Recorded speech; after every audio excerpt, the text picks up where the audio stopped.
What if the man who confessed to a murder 20 years ago wasn't even in the country when it happened, and nobody noticed until his own daughter found the plane ticket? In the spring of 2002, a small town in Ohio was shaken by the murder of a young schoolteacher named Lauren Pike.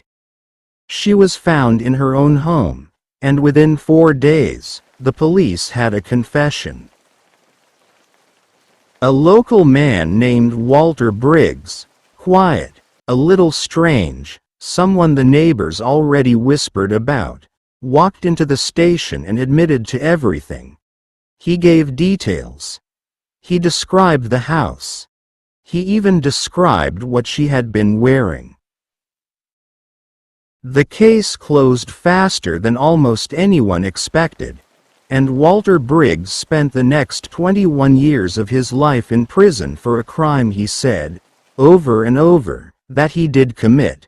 Nobody questioned it. Confessions like that, full of specific details, are usually treated as airtight. Case closed, file boxed, town moves on. Then, in 2023, Walter Briggs died in prison of natural causes. And 3 weeks after his funeral, his estranged daughter, a woman named Cassidy Briggs who hadn't spoken to her father in over 15 years, was going through a storage unit he had left behind. Old clothes, faded photographs. A box of paperwork nobody had touched since before the trial. Inside that box, she found a plane ticket. A flight from Columbus to Phoenix, dated 3 days before Lauren Pike was murdered. Return flight, dated 2 days after. Her father's name was printed clearly on both tickets, along with a hotel receipt from a small motel just outside Phoenix. Time stamped the exact night of the murder. Walter Briggs had been over 1,800 miles away when Lauren Pike died. Cassidy didn't understand. Why would a man confess, in vivid, specific detail, to a murder he physically could not have committed? She brought the documents to a retired detective who had worked the original case, a man named Roy Castellano, now in his 70s and long since left the force. When she laid the ticket on his kitchen table, he went pale and said nothing for almost a full minute. Then he told her something the department had buried for over 2 decades. Walter Briggs hadn't been the original suspect. He had been the third one. 2 other men, both with much stronger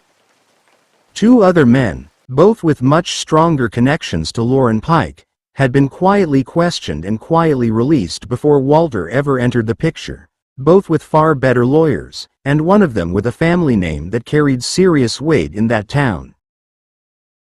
Roy admitted that pressure had come down hard to close the case fast, and Walter Briggs, with no money, no family support, and a documented history of mental health struggles, had been the easiest person to push toward a confession.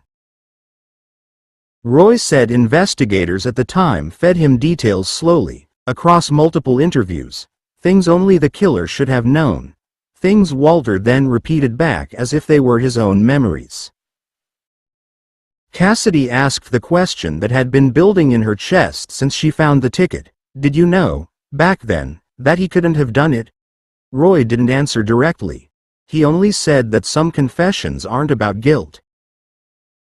They're about which name is easiest to attach to a case file, and which family has enough power to make sure it's never their name instead. Cassidy spent the next year fighting to get her father's case reopened. Investigative journalists picked up the story. The plane ticket and hotel receipt were authenticated.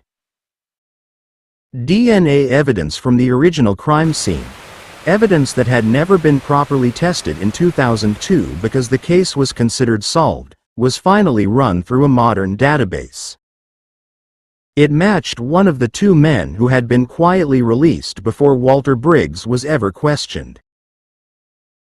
That man had spent the past 21 years living 3 towns away, married, with 2 children, working as a respected member of his community, while Walter Briggs died in a prison cell insisting, until his very last year, that he deserved to be there. Cassidy still has the plane ticket.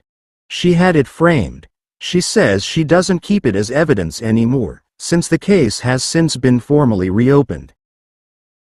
She keeps it as a reminder of how easily the truth can be buried under nothing more than convenience, a lack of money, and a confession that nobody bothered to actually check against the facts. She says the most disturbing part isn't that an innocent man went to prison.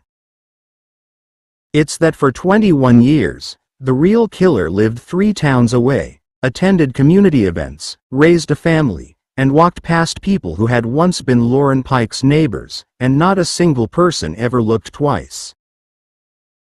If this story unsettled you, you're definitely going to want to see what's coming in the next one, because the truth in these cases is almost always stranger and darker than the version everyone agreed to believe.